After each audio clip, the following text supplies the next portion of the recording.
Hey y'all, welcome to Pink Shade. It's Monday and here we are again talking about Love During Lockup. If you already caught it, Keisha and I have recapped the finale of Match Me Abroad, so we won't have to do 2 episodes on Monday anymore. Today's the last one. Hallelujah, praise Jesus. So we've got Love During Lockup, Season 4, Episode 43, or Season 4F, Episode 3. The title is Once a Criminal. So Keisha, how are you feeling about this episode? It was an okay episode. I mean, I like a good fight, a good argument. So that was in there, of course. Got to see Muppet Mouth. I thought it was okay.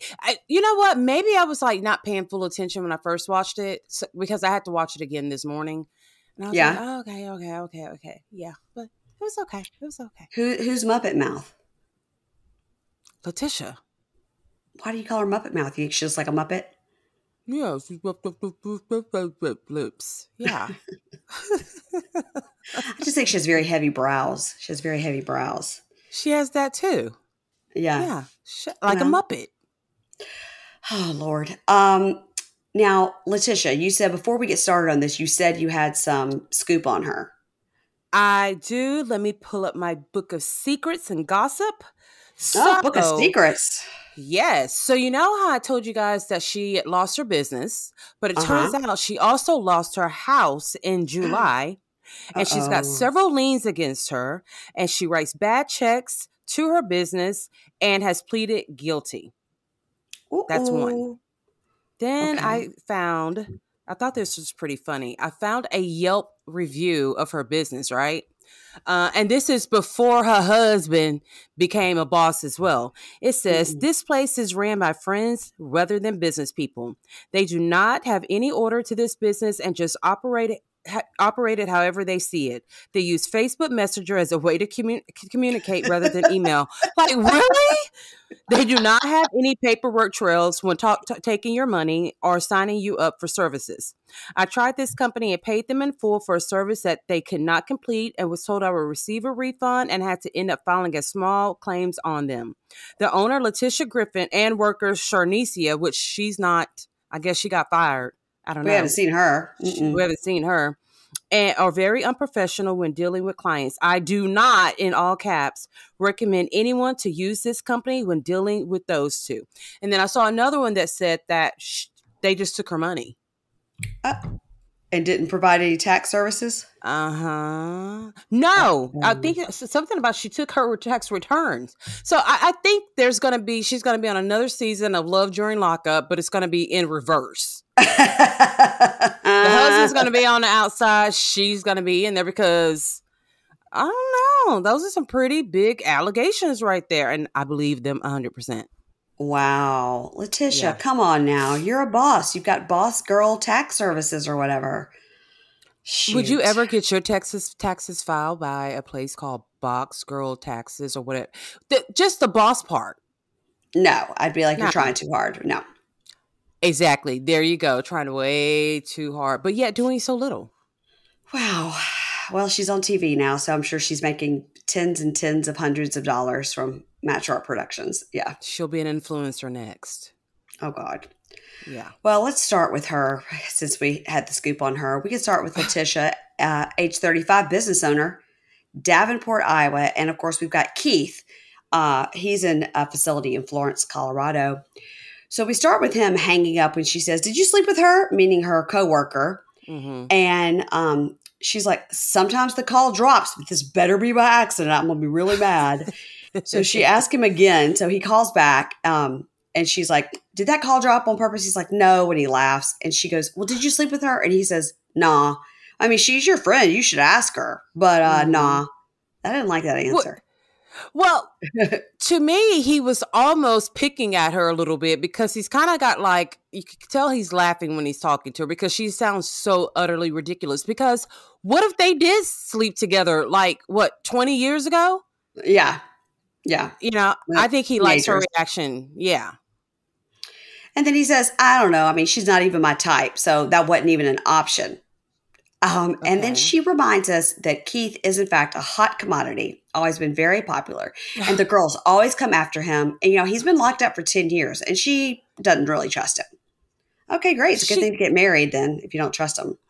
And then, like, you only know that he was popular because he said so, and his aunt probably told you that. And being popular in high school. Right. Does that really count anymore? No, he's 34. Yeah. No. Let the dream go. Let it go. So now she does a video call and says she's going to introduce him to all the employees. And she's got a desk there that has his name on it, Keith, and it says president underneath it. It's like, this is his desk. So she like puts the phone up to pretend like he's there. It's just really, really funny. It's really funny. It's ridiculous. Yes. So first Carrie comes in and then Tasia comes in. Their titles are social media person, the assistant, and the corporate manager. And then she's like, Tasia was late today. He's like, Tasia, I don't like to hear that. I was like, you're in prison. I'm like, bitch, you're late. Like, real late. You haven't been here at all. Like, so what does that count? I mean, it's just like. Oh my God, it's so funny. Yeah, and you were right. None of them do taxes. No, they're all just buddies. No. We got a corporate manager, a social media person, and an assistant. So nobody is a CPA. And they all look like they dress from Rainbow, that store. Yes. Not that there's anything wrong with Rainbow, but it's just not corporate attire. That's all I'm saying. Right. That's right. But so now she says, I'm driving to meet with my attorney about bringing someone else into the business, and my attorney needs to give me some advice. And the attorney walks out and is like, hi, I'm Arthur. What's your name? Okay, nice to meet you. I was like, so it's not your attorney. You've never met this guy. You've never met. I was thinking the same as that thing. It's like, so you were seeking an attorney, and this is your first meeting with him. Yeah. I mean, exactly. So this guy's name is Arthur. So she's telling Arthur about how she wants to bring her husband, who's a felon and in prison, into the business. And Arthur says, so you have a tax business, and I'm sure that there are laws that say you cannot have a convicted felon working there. And she goes, well, yeah, but I mean, he was just in prison for drugs, so it's like nothing to do with money. He goes like, well, his charges are conspiracy. So that does have to do with financial things, right? She doesn't know what that word means, Mary Payne. She's just like, he was a drug dealer. So who cares? Well, look how impressed she was with his office. She was like, this is a real office. Oh, yeah. She's like, this is nice. It reminded me of that Tiffany Haddish verse that goes, woo, this is nice. It don't smell like roaches or nothing up in here. Just like... And he may be her attorney now because I think she needs some law influence in her life to keep her ass out of prison. I think so. Yeah. And so he says, conspiracy does have to do with money, and you as a licensed person doing taxes run a huge risk having somebody like that involved in your business. And she's like, well, that's not fair. And he says, what is fair is irrelevant. It's what's legal that matters. And you took an oath with your license to protect people. And you're going to run the risk of losing your license and being criminally liable. And she's like, what? I can't believe this. And he says, conspiracy is unethical conduct. Have you ever looked up the word conspiracy? And as a fiduciary business, you have strict regulations about what you can and cannot do. And she's just like, what? This is all new to her. Like, it is no like idea. Someone speaking a foreign language to her right now. She don't get it. I don't think she wants to get it. He's saying big words like fiduciary and unethical. She don't know, and she's like, huh? The only part, she needs a dictionary, but the only part about the word dictionary she knows is the dick part. Oh my God, Keisha. That's it. That's all she knows. So she says, okay, well, I do have another business I want to open with him, but how could I protect myself? And he says, well, you should look into a post-nup. That means since you're already married, you can get a post-nup that'll protect you. It'll protect the marriage. It'll protect the business, protect his kids, protect your kids. And, you don't want you guys to be married and some like aunt dies and leaves you a ton of money and you're not protected from that. You need to make sure that money would go to your children and not to him or whatever. So she's like, And she says, well, I think this post-nup is a good idea. And, I'm a business lady doing business things. I'm a boss. And any contract is a good idea. So I have to talk to him about it. How's he going to react? Did you understand anything that this man just told you? And then when she was talking about protecting things, she says, I want to protect myself. I want to protect him. Bitch, what about your kids? Like, do you not want to protect their financial future? See, this is how I know something is wrong with her. Like, Yeah. The elevator ain't going all the way up to the top. Yeah, she said protect his kids. I was like, what about your kids? Has she even met his kids? Who knows? How old are they? We don't know. We don't know nothing. We just now realized that he has kids. Yeah. We didn't how even many know kids? My thing is how many kids? Because I can only protect one. I cannot protect 6. Like just one of your kids. That no, we stopped there. Right. Because she's got the 2 daughters. I wonder. I mean, he's probably got like 4 or 5 kids, maybe. Probably so, because he's so popular and so sexy. Well, that's right. He's so popular and sexy, and that grill. Oh, okay. Ugh. All right. Speaking of sexy, let's go to Raneka and Asante. We don't really see Asante this week at all, but we do get lots of wig brushing. Lots of wig brushing.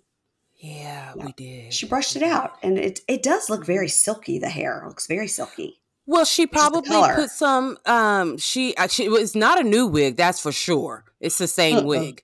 Yeah, but I think she probably put some moisture in there, got it flattened out a little bit because it did look better. I'm not saying it looked good, but it looked better than the other 2 episodes. Yeah. It's still got that situation in the front, though. It's not good. Yes, Lord, we do. No, it's not cute at all. No, pouring sashes for edges on her. Yeah. Yeah. Poor thing. Right, bless her heart. Bless it. So wig court's adjourned. All right. So her daughter, Rickney, Rakea. It's Rickney. Rakia. Yes. Rakia is doing her makeup. And then her mom, Sherry, comes in to talk to her. Now, did you notice what I told you before about like everything in the bathroom matched? Like the pictures match, the towels match, like it's all very, matchy. That's why. But I think maybe Airbnb. Well, I don't know. Maybe Sherry just did that because she was going to be on camera. So she went to Home Goods, got everything that was like a peach theme to make it all look good for the camera. That's something my mom would do. Mine too. Yeah. Mm-hmm. So her mom, Sherry, comes in to talk to her, and they're all getting ready for the party, the goodbye party. And mom says, I want you to know I think you're making a big mistake, and I think you can do better. And Raneka says, but I love him. And mom says, how could you love him? You've never even been around him. Mm-hmm. And Raneka's like, I've just been here in Louisville my whole life, and I just need to change. And mom tells us, Raneka has done this crazy stuff with other men, but not so far as like moving away. So why are we not surprised that she's done other crazy things with other? Because she's crazy. She's got a screw loose for sure. Yes. Mom says, this is a man you have never met or been around, and you're going to move him straight into your house with your kids. And, you can't even believe the words that come out of your own mouth. And she says, right, he's so amazing. He's going to treat me like royalty, like a princess. And her mom's like, oh, my God. Oh, my God. Like, stop. That's when you look at your child. It's like, where did I go wrong? Where did I go wrong? Did I teach her not to have just the basics of common sense? Just what to do. What do you think about her get-up? What do you think I thought about her get-up? That was some kind of get-up she was wearing, for sure. It was really... And she didn't think that she was walking the runway for Versace in that outfit. I was like, girl, really? And then the squirrel hair... a white squirrel that he used for that. Oh my God. Shit on. It was bad from wig to toe. It was awful. It was pretty bad. But it's her stage outfit. So they go to the party, and her sister Shakola is there that we've already met, and her mom is there. And they look over at Lou, who's mom's friend, and it goes, she's fucking up, ain't she? Ain't she? She's fucking up. Yeah. Tina, the salon owner, is there. Red flag. She's there. Yes. And Shakola says, I can't even believe you're going to let her do this, Sherry, to the mom. So I think they must have different moms. Or hopefully that's what I was wondering. Sherry. Yeah. But sometimes I call my mom Charlotte. I'm like, okay, Charlotte. So but they don't. Shakola and Raneka don't look alike. They don't. At all. They don't. And so Shakola is drunk, and she's like, I can't believe, like, she's taking my nieces down there. Like, I'm mad, bitch. You don't even know if he's got that good dick. Yeah. And they're like, somebody knows and she doesn't know.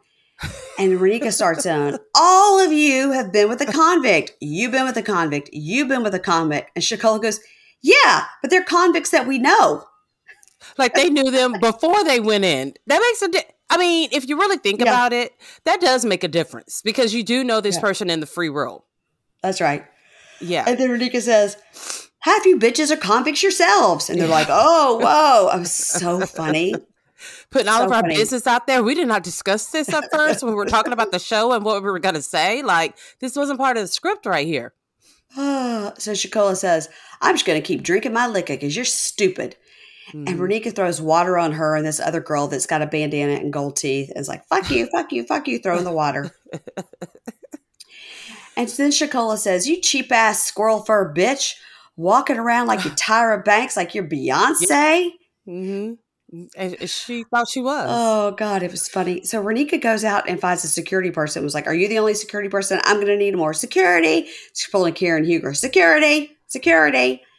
How about if they were your security, they would have been by you when this swarm of women were verbally attacking. No, he's a security of, what is that, a strip club? I'm not sure what kind of a club it is, but it's a party spot. Yeah, in Louisville, Kentucky. Yeah. Yeah. She had to go find her security. Find her security. So yes. Everybody's all yelling and they get in this big fight with the security people, in between. And she's like, this one has to go. This one has to go. And they're all like yelling over the security. Everybody's still yelling. Shakola's all turned up. And then she's like, I'm going back into the party because now we hear that big diva, who I guess is Raneka's stage name, is going to perform. Mm-hmm. She gives everybody a pep talk about following your dreams. And then she does a rap with some twerking asses on the stage. Well, I thought it was quite funny that she kicked her mom out of the club, knowing damn well she lives with her mom. So how do you do that? Make it make sense to me. She was doing it for the show. Just for the show. Mm-hmm. So Mom, Sherry, and Shakola agree, like, this is just a bad idea. And I know I was also with a convict, and I can tell you something. A criminal does not change his ways. And then Shakola's like, that's right. Slug it back. All right. Now we have a new couple. All right. We got Savannah. Savannah is age 26. She lives in Iowa City, Iowa. Her job title is Director of Operations of a performing arts company, and she is also an actor on the side. Jake is 30 years old. He's in prison for first-degree robbery, theft, and possession. He's cute. He is cute. I think he's really cute. I'm like, okay, we finally got some eye candy this season because he's a cutie. So we open with her, and she's in costume, and she's doing some Shakespeare acting. And she's like, here's the thing. I mean, okay. So she's it was at best middle school understudy.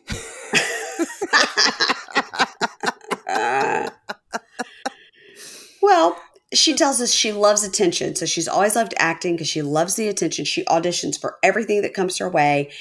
And then she says, as far as love goes, she's dated a lot of guys that right after her found the love of their life. She said, like, always the bridesmaid, never the bride. But I've never met anybody that's been on my level until I met Jake, who's in prison for robbing the weed guy. That is your level. Jake has been in prison for 5 years. No, so sorry. He's been in prison for 12 years, and he has 5 years left. So he's 30. So he went into prison right at age 18. So this is what in my head, which we know a lot of kooky things go on in my head. I feel like if you rob the weed guy, you should almost get a medal because you were keeping him drugs off the street. Like you did society a little bit, but that's a long sentence for him though. For just robbing the weed guy?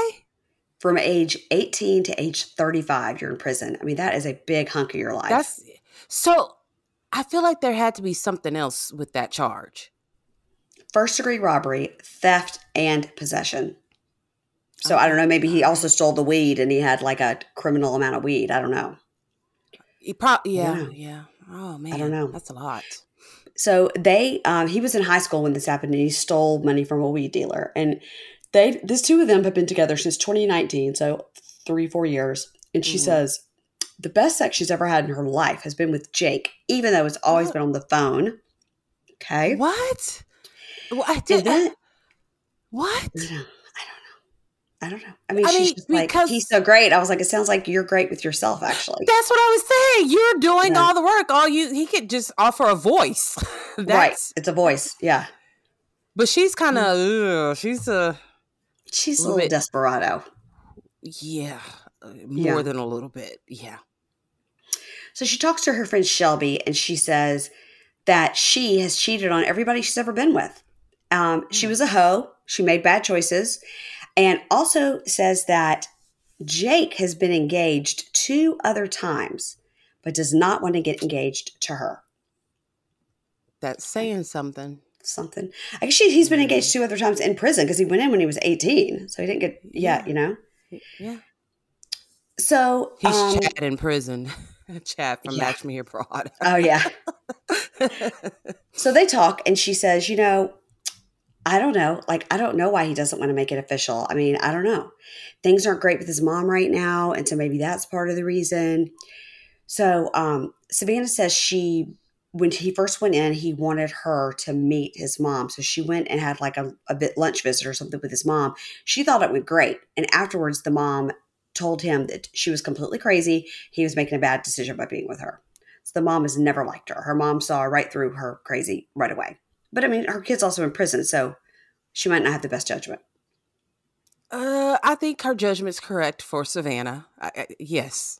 She picked up all the crazy vibes from one visit. I mean, we picked up the crazy vibes, and we've only seen her for, a minute and a half?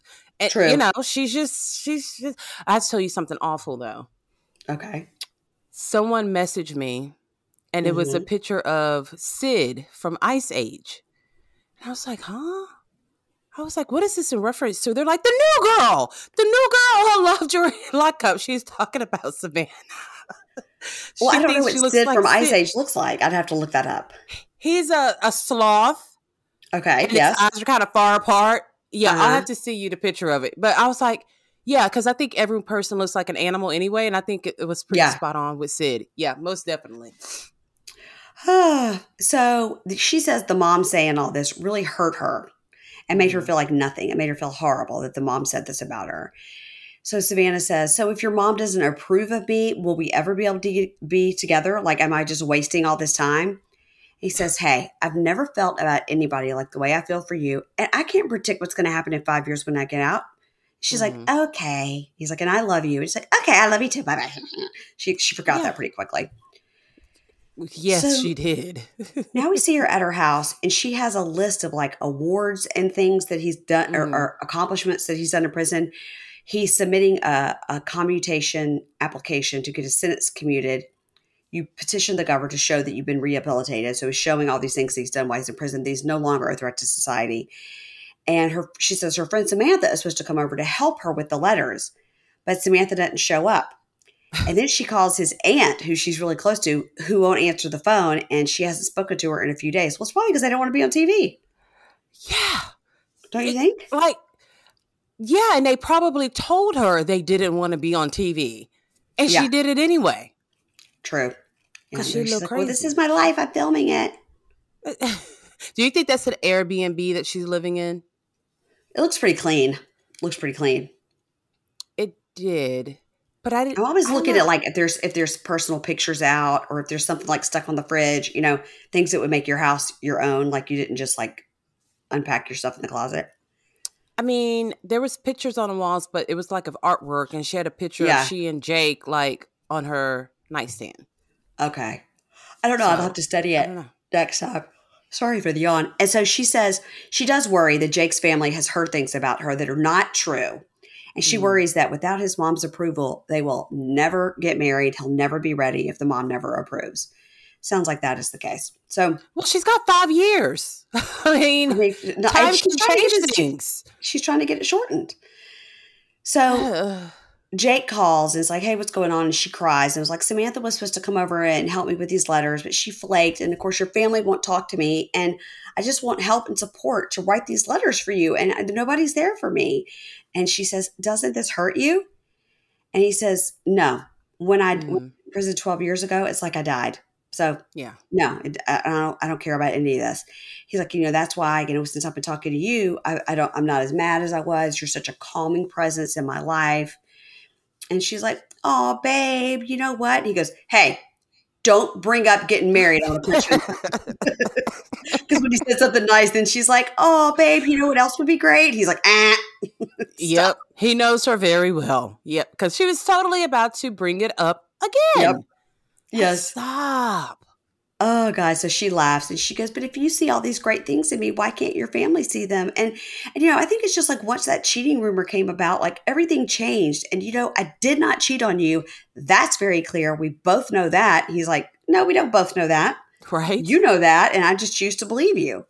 He's got a lot of sense. I like him. We got this story that Jake's mom was at a bar and there was a bar band, and she started talking to the lead singer of the bar who said he was from Mason City, and he said, oh, my son's girlfriend is from Mason City, do you know her? Her name is Savannah. He said, oh yeah, we met up on Tinder and we used to hook up every weekend. And she was like, that part is true, that is true, but he said that it was still going on when Jake and I were together, and that part was not true. So she admits, like, yeah, I was hooking up with this guy, but not once I got with Jake, I wasn't hooking up with this guy anymore. Yeah, I had his date. What are the chances that his mom is at a bar and someone from the band knows Savannah and was hooking up with her? So what if she were still hooking up with him? He's in prison. Right. But I guess maybe at that point they were committed and they weren't, she wasn't supposed to hook up with anybody else. Very interesting. Yeah. I think there's a little bit more to that story for some odd reason. I don't know why. Yeah, she's just like, it is not true. So Savannah says, but is this why you don't want to commit and get married? It's because you believe that rumor. And he's like, no, I don't believe it. But no, I don't talk about it anymore. She have to squeeze it into the next conversation, the marriage thing. He does say something interesting that he says he doesn't want an engagement and a marriage tied to being in prison. He doesn't want, if he gets married, for it to be tied to his memory of being in prison. And she's like, I understand that, but I still want to get married. I still want to have commitment, but I understand where you're coming from. And he's like, I'm not compromising on this. And you can't force me. Good for him. Because she is really trying to force him. Yes, she is. She's going to pick him up from prison already in a wedding dress and they're going to go straight to get a license. And he's like, what happened to my steak, shrimp, and sex? Like, what's the other guy's name? Oh, that's what Asante. Asante, yeah. All right, let's go to Jade. Jade, she talks like this. And Chris calls and she's like, hi, why are you freaking out? And he's like, I get jealous and I think that you're not thinking of me. And she's like, babe, I totally am thinking of you. And you just freak out if you don't have my undivided attention, babe. And she's like walking around trying to clean up the party mess. She picked up a charcuterie plate and I was like, is she about to eat that food? She about to eat that? At first I was confused when I watched it the first time because I guess I missed like all the other stuff. I'm like, why does she still have that streamer from the party? Because they kind of edited weird because they went four-wheeling or whatever they did last weekend. And they came, so clearly this was the day after the party. But I would have eaten an olive from the night before that was out. I'd eat some cash. I'd probably eat some cheese. Let's be honest. Yeah. So she's cleaning up the party mess and she's like, yeah, so, Jess and I are coming to South Dakota to see you. And hopefully the two of you can talk and work it out because, I can't be forced to choose between you and my sister. Then Keisha, she sets up a full tripod and puts her phone on it and it starts stripping and changing clothes right there in front of the camera. She's got the Profesh set up. And he's like, Daddy likes it. You got me all worked up over here. I threw up in my mouth a little bit. I was like, thank God she pushed the camera out of the room. Yeah. What is that ankle tattoo? I was like, does she have a fake like a tattoo of an ankle monitor on her ankle? I don't know but nothing was sexy about that scene at all. Especially her tattoos, like horror movie faces. Like, I don't get it. Yeah. There's a lot of women that have those. It's like a thing. Maybe I love horror movies, but I'm not going to put Freddy Krueger's, face on my left ass cheek. No, that's okay. No. At one point, she showed him her butt. I was like, there's your name. But it was too fast for us to read it. But it does say something like bird or bride or something. Well, they had to blur out the front. Yeah.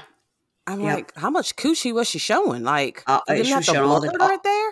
all the coochie. All the coochie. All the coochie. Okay. You go, Jade. Oh, Lord. Why did I scroll down? I forgot about Andy. Okay. You can't forget about Officer Andy. I forgot Officer Andy and his laundry basket battle. Like, I think laundry baskets are going to unite and stand up against hate crimes against laundry baskets after this episode. Because he really took it out on those laundry baskets a lot. It was quite unnecessary. Do you think he doesn't have a washer and dryer at his house? So yes, he's doing his laundry at his daughter's? Yes, I do. Because I'm like, why is he still at his daughter's place the second day after they totally ratted him out? I'm like, I think he's over there fucking doing his laundry.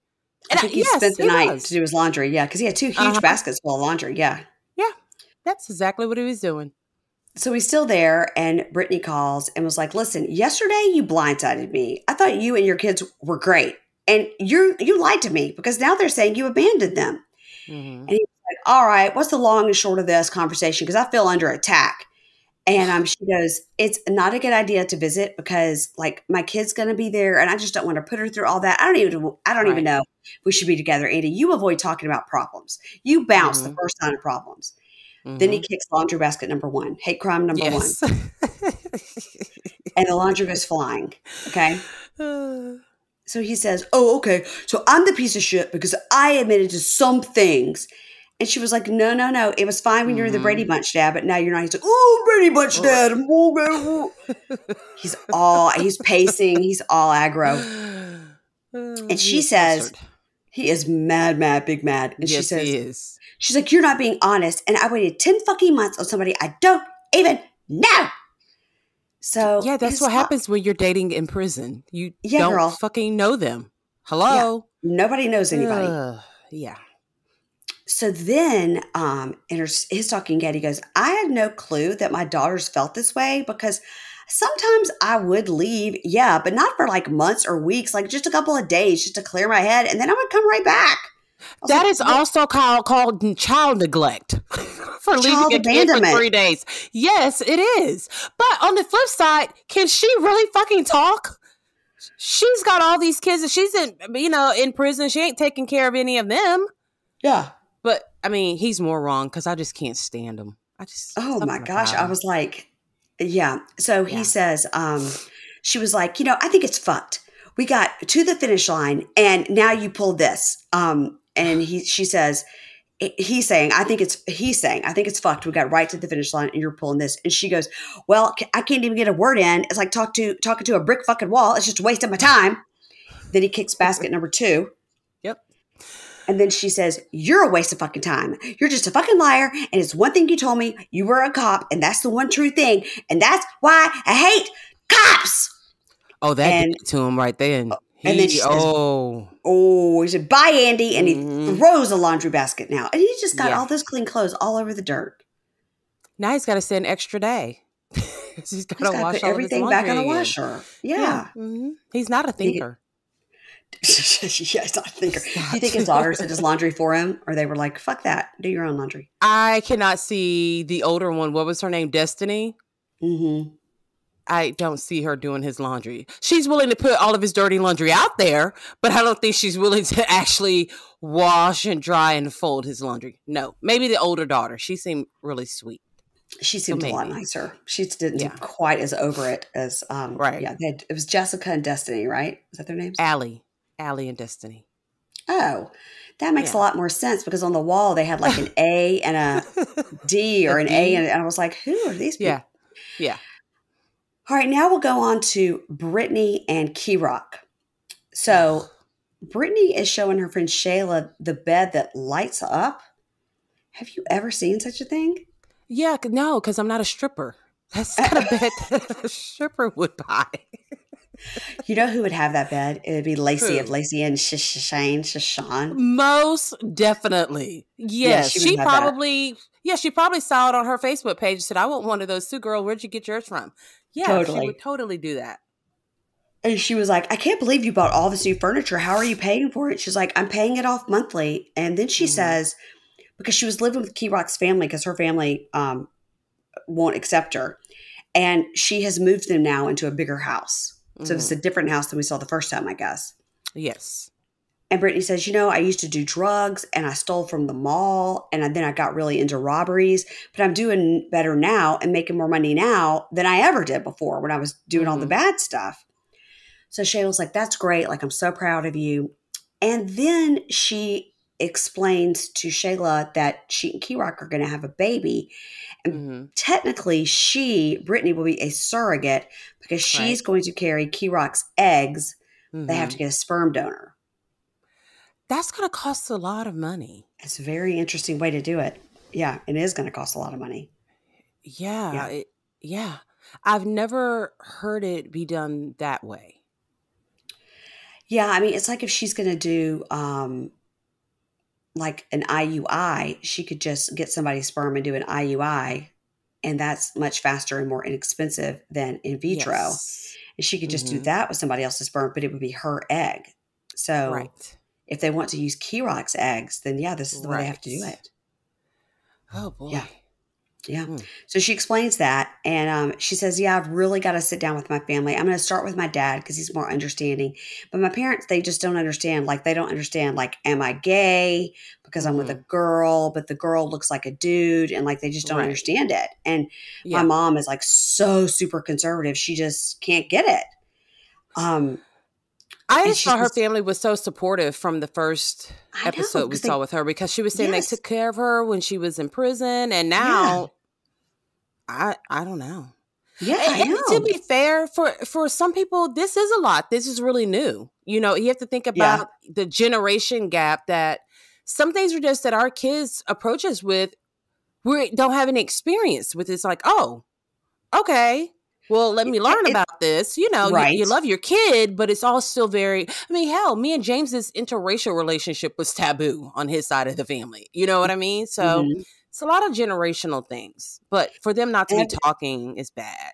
They have to get used to it, I think. They have to absolutely sit with the idea of whatever it is. Is she gay? Is she not? They don't understand what it means to be with a trans woman, a transgender man, because in their minds that means she's a lesbian, but she's actually attracted to Kerock as a man. And that I'm assuming he's going to have the full surgery at some point. Yes, he's already started his transition. So, but it's just, as it takes years and years and years. Yes, and lots of money.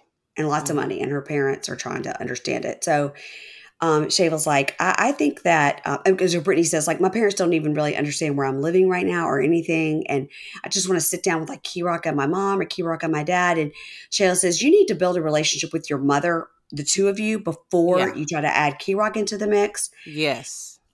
Which is good advice. And outside, Shayla says, Brittney is my best friend. We've known each other for a very long time. And I just have to make sure she's doing the right thing and does right by her family. And I really wanted her to make it right with her family.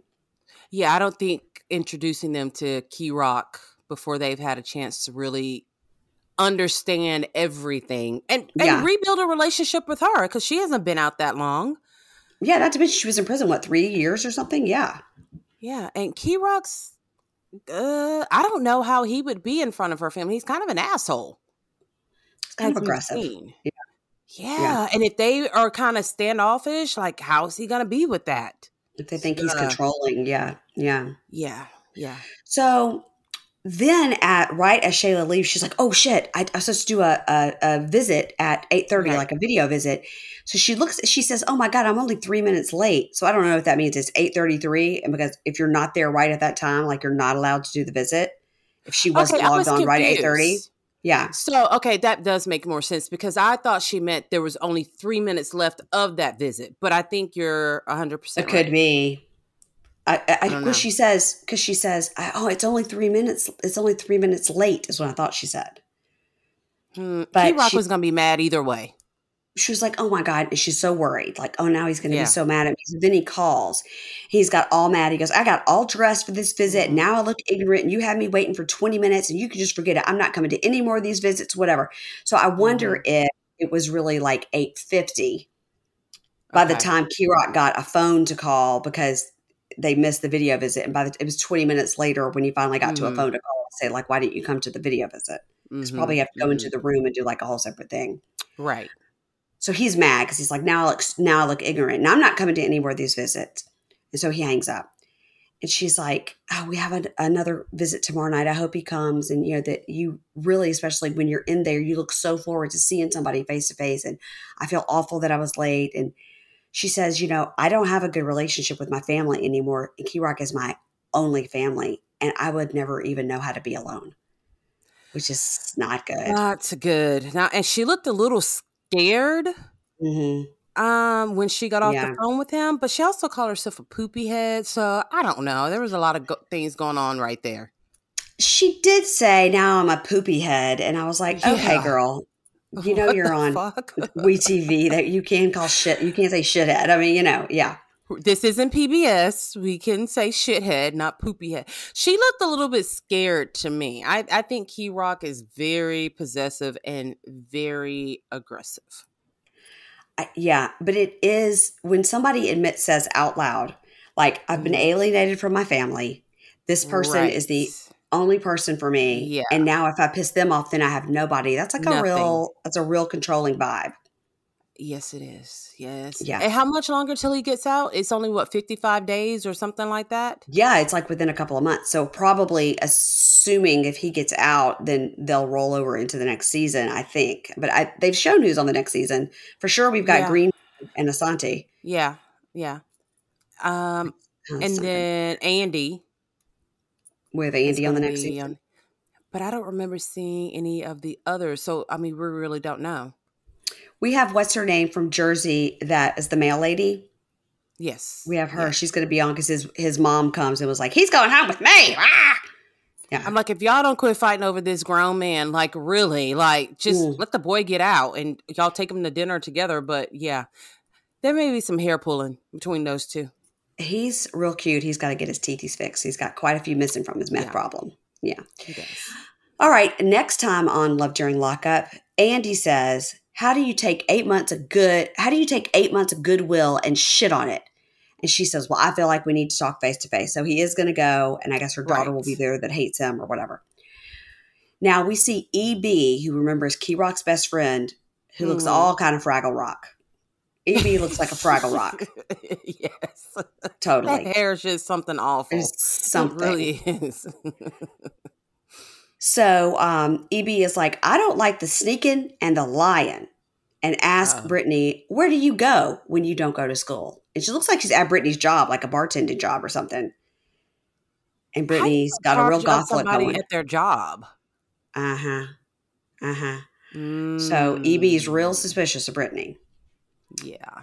Tisha goes to visit Keith. And is she saying he's in the highest security maximum prison in the country or something? And if she can't get in, she'll be devastated. Yeah. Should you know before you go if you're going to be able to get in or not? Let's see. He's in Florence, Colorado. So we'll have to look up that prison. Because didn't she say it's like the highest maximum security in the whole country? I was like, well, he must have done really fucked up. And you want this guy to run your business? Okay. And to be your daughter's bonus daddy, as she calls him? No. Was better than just say hey to dad. The worst. She should have told the girl, say hi to my husband. If my husband, it's my husband. He's so good looking. He got those teeth. He's so good looking. My husband. Oh, yeah. So Raneka's friend comes over and Raneka calls Asante and says, now who's this bitch? And shows him a picture. He goes, huh? And then her friend goes, yeah, all 5 of them. Shocker. Mm-hmm. Shocker. He ain't even out yet. But he is real cute, that Asante. He's definitely not just talking to her. No. If you had a choice of women to talk to, and you would choose to only talk to the one with the yellow and green hair, something is wrong with you. She says they have a connection, and he's been there for her mentally. She needs mental support. Because he has the time in between his other phone calls to his other women, before they get off work and shit like that. So he has an iPhone, and I don't know how he got it. And I just say, Lord, don't let him get out with that iPhone. Should have been praying, Lord, don't let him be talking to other bitches on this iPhone. You know that she's the one that got him that iPhone. Absolutely. Yeah. How did she get it in there? She stuck it up her hooch. Oh God! She snuck it in under her wig. I wonder when you go to visit somebody in prison, they do have to like check you to make sure you're not sneaking stuff in, but they don't cavity search you. But I don't think an iPhone would fit up there. Up her what? The U-Haul? The hoo-ha? Hoo-ha? You can't No, stick but an it would iPhone fit up underneath your the hoo-ha. wig. It would fit underneath the wig. But wouldn't it go off on a metal detector? I guess so. under Bunkies, if any of you wig. guys have been in prison, can y'all let us know? Let us know how people get iPhones in prison. Yeah, I want to know how somebody gets an iPhone all the time. All the time. Maybe a guard brings it in. That's what I was about to say. Sometimes they pay the guards, and the guards will get them things from the outside as well. Yeah, that's what they did on Orange is the New Black. So I base all of my knowledge off of Orange is the New Black. That's the most that we know. That in Prison Break. Yeah. I would be totally one of the guards to do that. I'd be the Did you watch Orange is the New Black, though? Absolutely. Yeah. That's so good. I forgot about that show. Somebody the other day was asking for recommendations of a show like that. And I was like, well, you got to do like 6 Feet Under. That was a great show. You got to do that one. Oh my God, so good. And Big Love was a great show. Didn't watch that one. About the sister wives and stuff. It's so good with Bill Paxton, R.I.P. Yeah. Jeannie Triplehorn. So good. Chloe Sevigny. Mm-hmm. Yeah. Mm-hmm. Oh, Big Love is so good. You would love it. You know, it's got the cult and the whole, it's crazy. To put that on the list too. But I forgot about Orange is the New Black. Orange is the New Black is up there on that list with like Sopranos and stuff. Yeah. Yeah, I agree. It's a good one. It's a good watch. Well, I'm about to go and take my afternoon beach nap because I like at the beach I like to come in and get clean, take a shower. Then I like to take a little nap, and then I like to get ready for happy hour. So that I'm on the schedule. I'm right on schedule. Yes. Okay. I'm jealous of where you are. I got to go look at the alligators. I got to go do that every day. And when I live here, I'll do it every day. Every day I'll go look for the alligators. And then in the afternoon, all the white birds come to roost in the trees, and we come and watch all the birds That's our normal life here. Yeah, this is my life at the beach. This is all I want to do. This is all I like. I told you, if somebody said today you could stay here and live here, and somebody else ship all your clothes to you, I would stay here, and I would never go back to Alexandria. I believe you. I love it so much. I think you'd stay there even if your family went back home to live. Yeah. Well, here's the goal. The goal is that eventually one day we have a house here. That's why I keep playing the lottery. That one day we have a house here, and that I could just come for like a month in the summer, like by myself or with the dog or the dogs, and nobody has to come. They can come visit me when they want, but I can do everything from here. I can work here. I can do everything. That's true. That is true. Yeah. Yeah. Except looking to your children's beautiful eyes every morning. Well, they could come here, and I can look at their eyes here at the beach.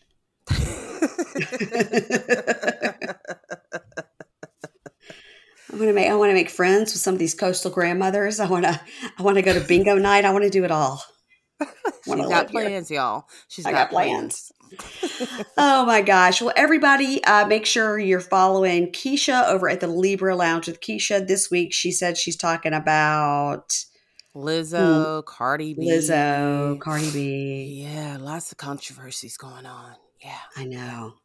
A little bit of Roni. Yeah. I just heard a podcaster talking about that Lizzo thing. I was like, I don't want any of that to be true. So I'm going to put my fingers in my ears and say, la, la, la, la, la. She didn't do any of it. I don't want that. I love Lizzo, and I don't want any of it to be true. I don't know. Okay. Well, I'm sure you'll be talking about it over on the Libra Lounge.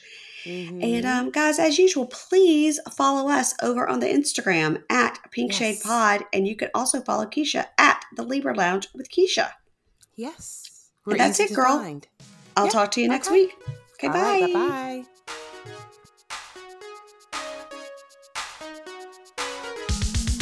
Ads not read by me, Mary Payne, don't necessarily reflect the views of Pink Shade.